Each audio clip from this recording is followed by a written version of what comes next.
Buonasera, pronti per una nuova edizione del nostro TG, ma come di consueto prima i nostri titoli.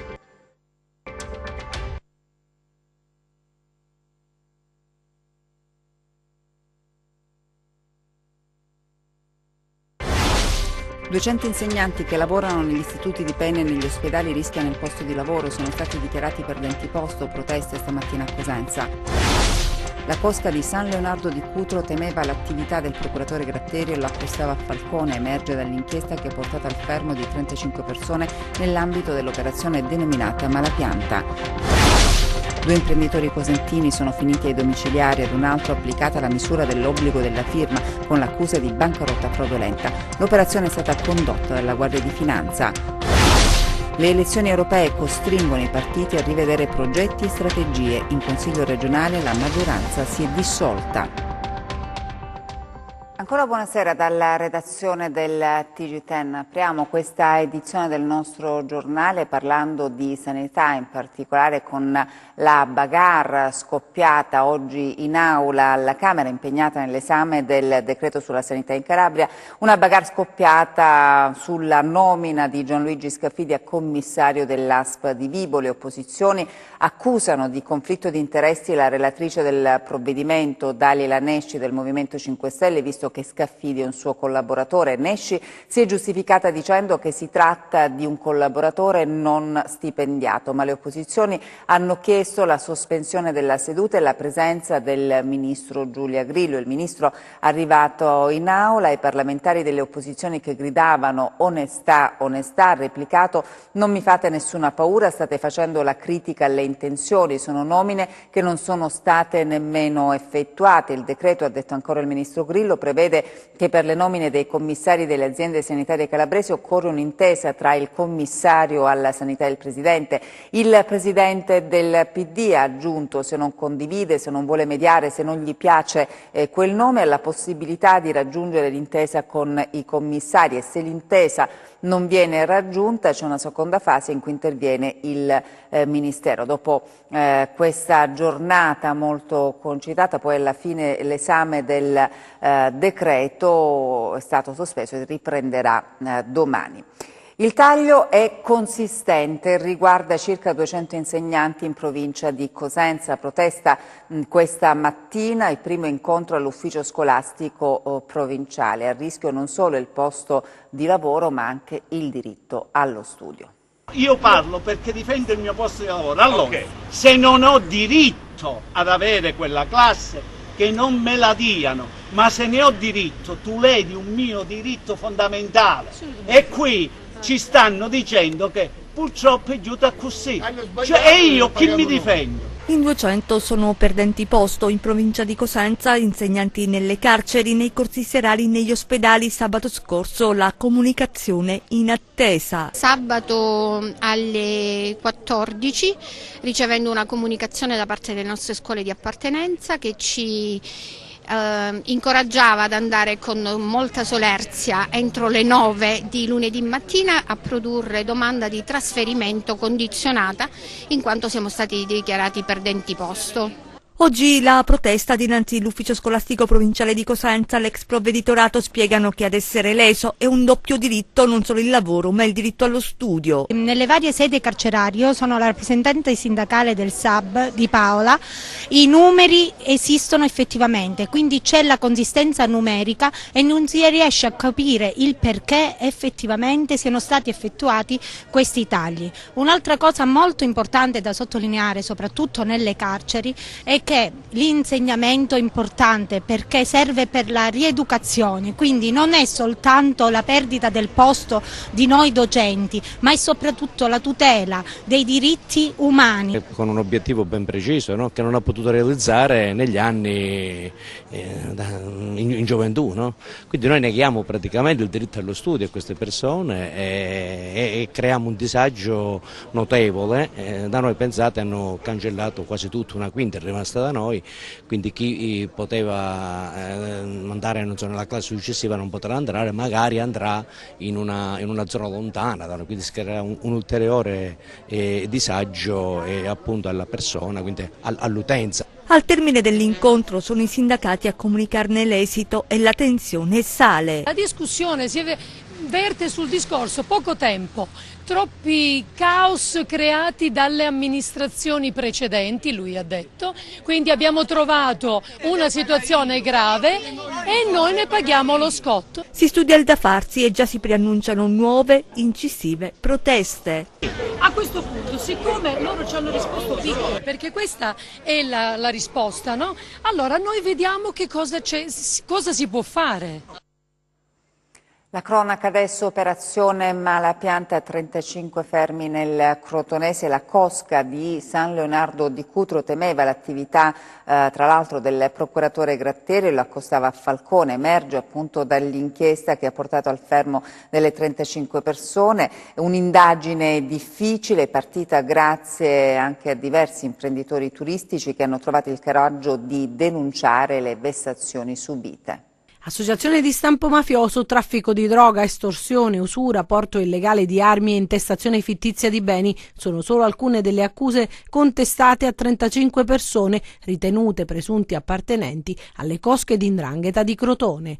L'operazione della Guardia di Finanza che ha eseguito i fermi emessi dalla DDA di Catanzaro, secondo gli investigatori coordinati dal procuratore capo Nicola Gratteri, è stata smantellata una potentissima locale di 'ndrangheta. Si tratta naturalmente di un'organizzazione criminale abbastanza radicata sul territorio. Abbiamo seguito passo passo l'enorme mole di prove che il comando provinciale di Crotone, ovviamente supportato dal comando regione, dallo SCICO di Roma, che è sede a Roma, ha supportato per poter oggi fermare 35 persone. Il livello probatorio è altissimo, perché veramente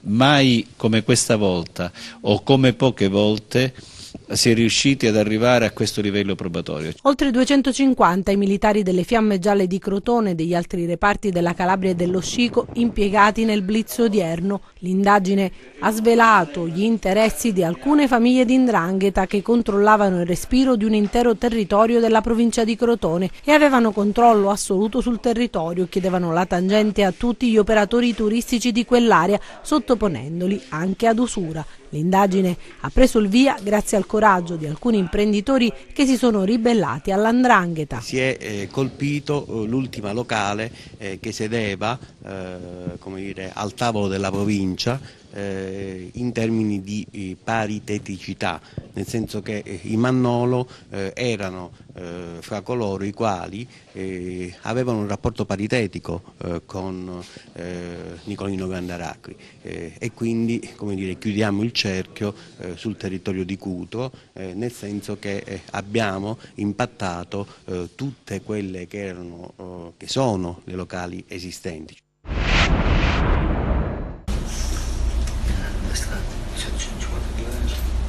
Che bello, che ti voglio dire, facciamo un servizio così. Prima che non ce n'è, questo non ce n'è.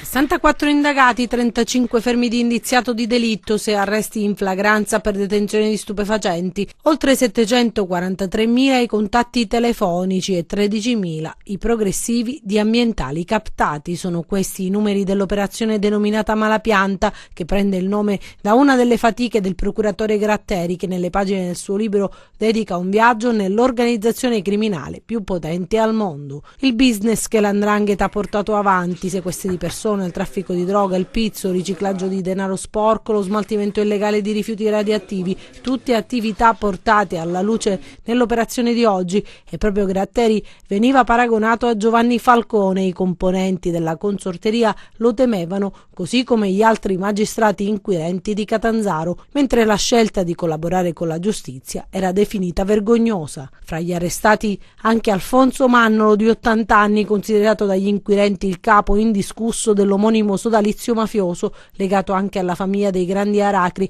immanente anche ai suoi figli. La cosca faceva capo alle famiglie Mannolo, Trapasso e Zofreo e vantava ramificazioni operative anche in Puglia, Lombardia, Veneto, Emilia-Romagna e proiezioni estere. Da anni esercitava la propria influenza criminale sulle strutture turistiche della zona attraverso l'imposizione del pizzo, le assunzioni di lavoratori e anche costringendo gli operatori a fare riferimento a fornitori di beni e servizi a loro vicini. Monterebbero a 748.000 euro le estorsioni e i danni del villaggio turistico Porto Caleo e 870.000 al Serene Village. Così Landrina di San Leonardo di Cutro aveva di fatto asservito alle proprie attività criminali i villaggi turistici del litorale ionico. Gli enormi proventi illeciti della cosca, che agiva in rapporti di dipendenza funzionale dalla famiglia Grande Aracri, egemone nella provincia, erano poi riciclati in investimenti nei settori della ristorazione, dell'edilizia e delle stazioni di rifornimento carburante. 10 aziende sequestrate,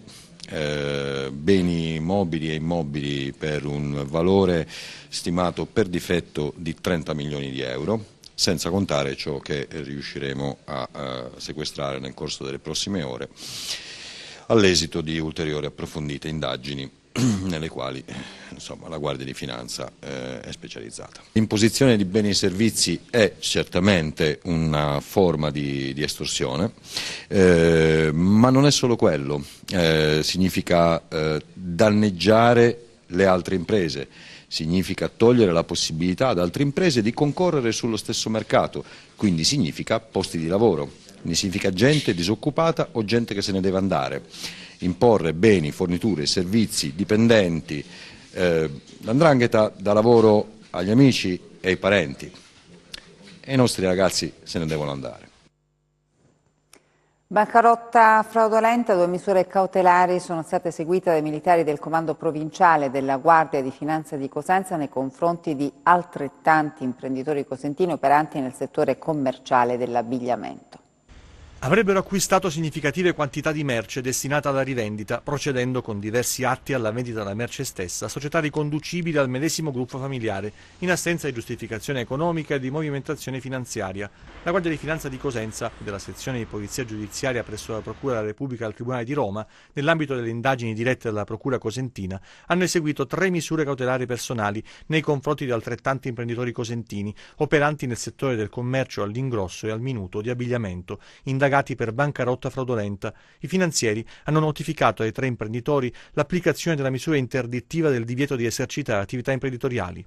Le indagini, eseguite attraverso complesse e minuziose ricostruzioni contabili, hanno accertato come gli indagati nel tempo avrebbero commesso reiterate condotte di bancarotta fraudolenta e in particolare avrebbero provocato il fallimento della società da loro gestita mediante la distrazione e dissipazione dei beni della stessa, realizzate attraverso plurimi negozi giuridici privi di controprestazione per la fallita, posti in essere con altre società facenti capo allo stesso gruppo imprenditoriale. Le condotte sono state inoltre aggravate dalla sottrazione e distruzione dei libri delle altre scritture contabili con lo scopo di procurarsi un ingiusto profitto o recare pregiudizio ai creditori, nonché con l'omissione sistematica del versamento dei contributi previdenziali e delle imposte dovute fin dalla costituzione della società, tanto da maturare un debito verso l'erario di oltre 2 milioni e mezzo e un passivo fallimentare complessivo pari a quasi 3 milioni e mezzo di euro. Dopo la sentenza d'assoluzione pronunciata dalla Corte d'Appello, l'ex sindaco di Isola Capo Rizzuto, Carolina Girasole, ricorda le fasi della lunga vicenda che per anni ha condizionato la sua vita e quella dei suoi familiari.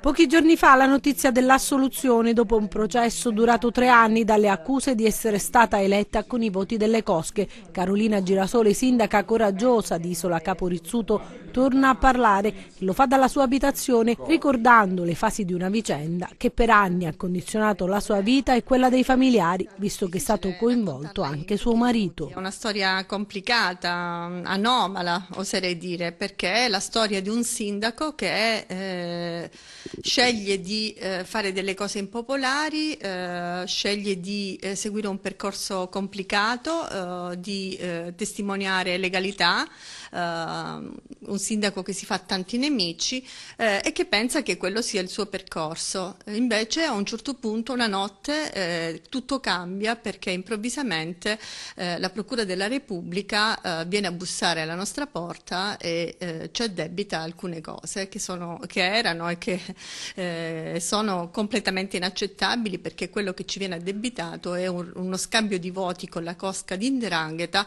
e poi una turbativa d'asta, quindi delle cose assolutamente inaccettabili visto quello che era stato il percorso chiaro e limpido dell'attività amministrativa, viste le scelte che da amministratrice avevo fatto e la testimonianza continua che avevo dato nel mio percorso amministrativo.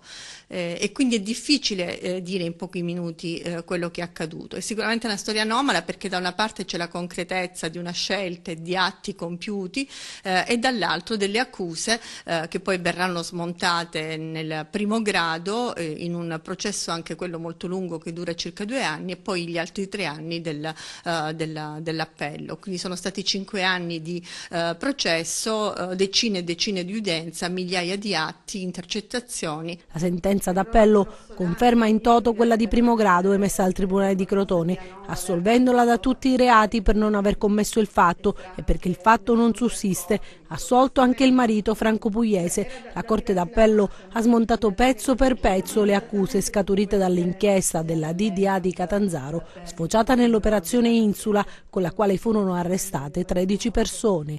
Un calvario durato 5 anni e mezzo, ma dopo tanto penare è arrivato il momento della gioia, dopo anni di fango e solitudine. Sono certa di quello che io ho compiuto durante i miei anni di amministrazione. Non sono stati anni facili perché sono stata infangata, diffamata, ho subito atti intimidatori molto seri, sono stata sotto tutela perché ho rischiato la vita e quindi queste accuse che mi vengono addebitate io non le posso accettare. Per verità io devo andare avanti e dimostrare per me ma anche per tutti quelli che insieme a me hanno fatto quelle scelte durante quegli anni difficilissimi. A Isola Caporizzuto tra il 2008 e il 2013 ci sono stati scontri molto duri tra l'amministrazione e alcuni gruppi presenti nel territorio e quindi la storia non può essere cancellata in questa maniera, quindi deve essere riportata alla luce e deve essere fatta chiarezza. I nostri 100 secondi di cronaca.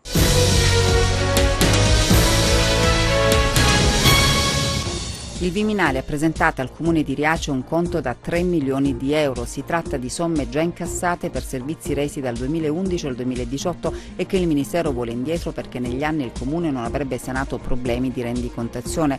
L'ex sindaco Lucano e gli ex assessori potrebbero rispondere ad un eventuale danno erariale.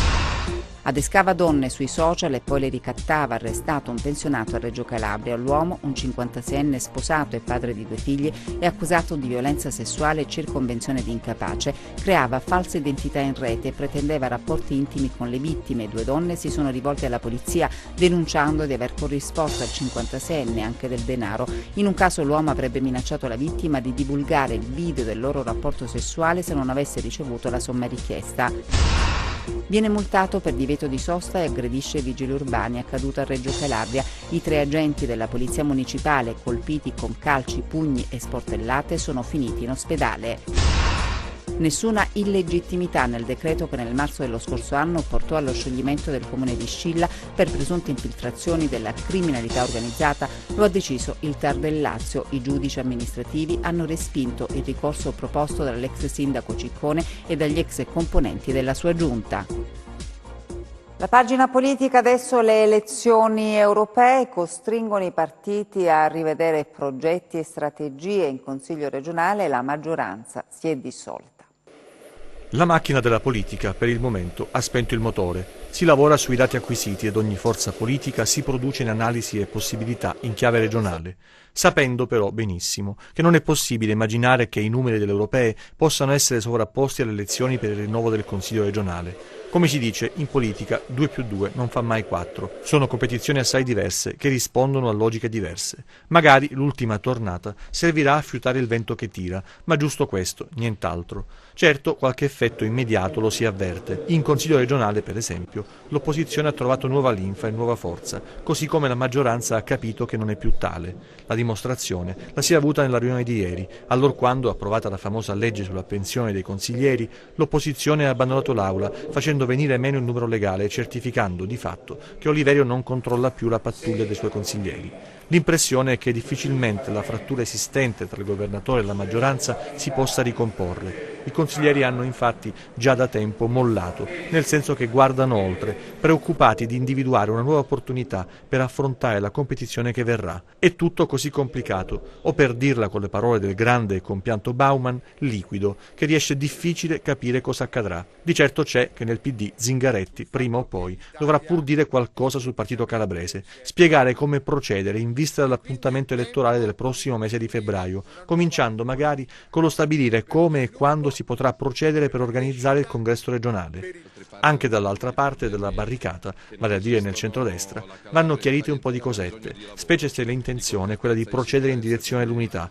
Resta da capire come intenderà muoversi il Movimento 5 Stelle, che forse dovrà decidere cosa farà da grande nella Calabria della politica. Giampiero Rizzo è il nuovo comandante dei Vigili del Fuoco di Vibo, vediamo.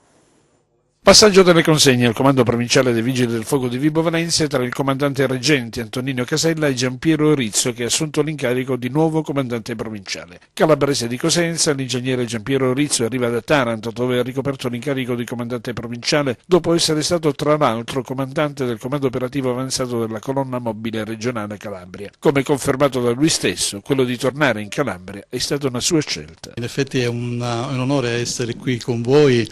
Diciamo, avere questa opportunità di dare un mio contributo alla provincia di Vibo Valentia, che pur essendo cosentino calabrese non conosco in dettaglio, ho solo avuto modo di vedere nel tragico evento dell'alluvione del 2006, a cui ho partecipato per diversi giorni qui con voi a dare una mano alla popolazione, ai nostri colleghi e a tutti quanti noi Vigili del Fuoco che siamo intervenuti in massa e abbiamo fatto grossi interventi qui sulla nostra provincia.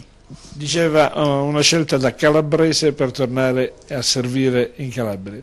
Sì, avevo l'opportunità di scegliere qualche altro comando anche del nord, però ho sentito il dovere da calabrese di poter dare un mio contributo a questa terra che ne ha molto bisogno. Ho già avuto modo di vedere la complessità e le carenze purtroppo che esistono e che dobbiamo fare in tutti i modi di eliminare e comunque di migliorare e di incrementare la nostra efficienza. Ci spostiamo adesso a Catanzaro per il Festival dello Sviluppo Sostenibile, un progetto che ha l'obiettivo di creare lavoro. Torna in Calabria la presentazione a Catanzaro, il Festival dello Sviluppo Sostenibile. L'evento, intitolato La persona al centro, è un progetto ambizioso, il cui obiettivo è assicurare un lavoro dignitoso per tutti. Un risultato, spiegano nel corso dell'incontro con la stampa, che si può ottenere se istituzioni, università, organizzazioni private lavorano in sinergia, in quanto enti che hanno responsabilità.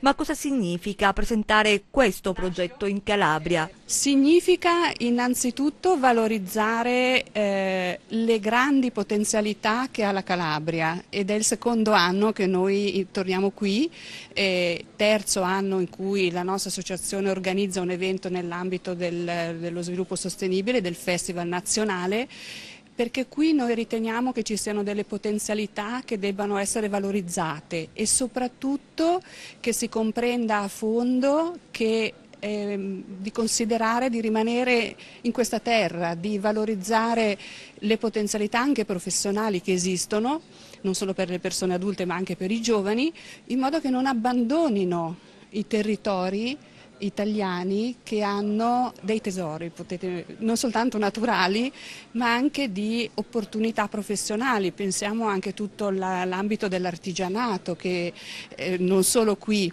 viene progressivamente abbandonato a favore di professioni che magari non hanno un grande sbocco, e quindi noi dobbiamo sensibilizzare tutti e riportare la persona al centro nel suo territorio di origine.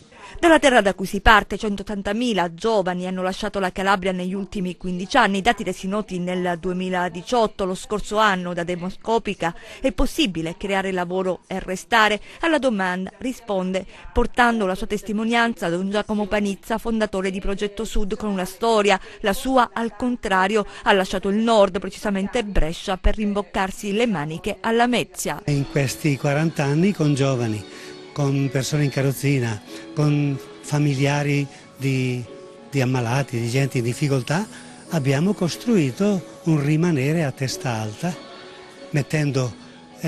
aiutando a trovare lavoro anche chi è in carrozzina, chi è tossicodipendente, chi esce dal carcere e così via, ma anche il lavoro per chi li accompagna. Sostanzialmente qui, se lasciamo una battuta, se lasciamo andare via gli ammalati, devono andare via anche gli infermieri, i medici e gli assistenti. Ecco, il concetto è questo qui. La Calabria ha bisogno di inventarsi lavoro qui o lavoro normale in tutto il mondo, però inventarselo. Un incontro istituzionale ha suggellato l'adesione del Comune di Cosenza al cammino di Sant'Antonio di Padova.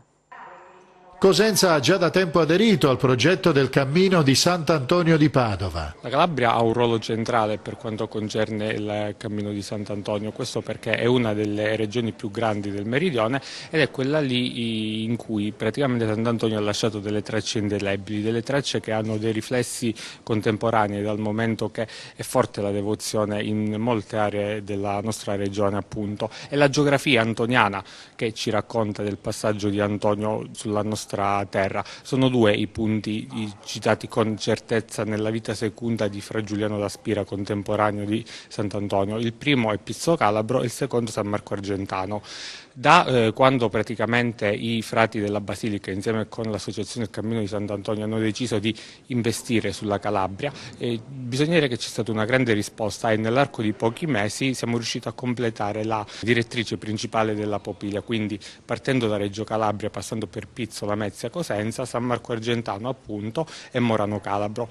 In cammino lungo la via Popilia verso Sant'Antonio di Padova è stato il tema di un incontro ed un ulteriore passo avanti nella definizione del progetto che conferisce alla città Abruzia un ruolo di primo piano e di raccordo con le altre città calabresi partecipanti. Ad un mese esatto dalla partecipazione di Cosenza a Padova alla Festa dei Cammini, durante la quale è stato presentato il cammino di Sant'Antonio da Capo Milazzo a Padova, la città di Cosenza presenta oggi questo importante progetto nel quale sarà di raccordo fra le altre città calabresi per consentire questo passaggio importante del cammino dalla Sicilia verso la città di Padova.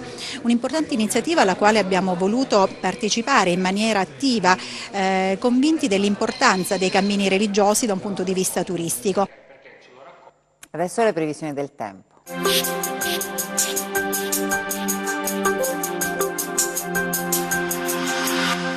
Ben ritrovati da Meteo in Calabria. L'area di bassa pressione che ha causato il peggioramento nella giornata di lunedì, seppur in allontanamento verso levante, continuerà a disturbare le condizioni meteorologiche della nostra regione, in particolare sui versanti tirrenici della Calabria centro-settentrionale.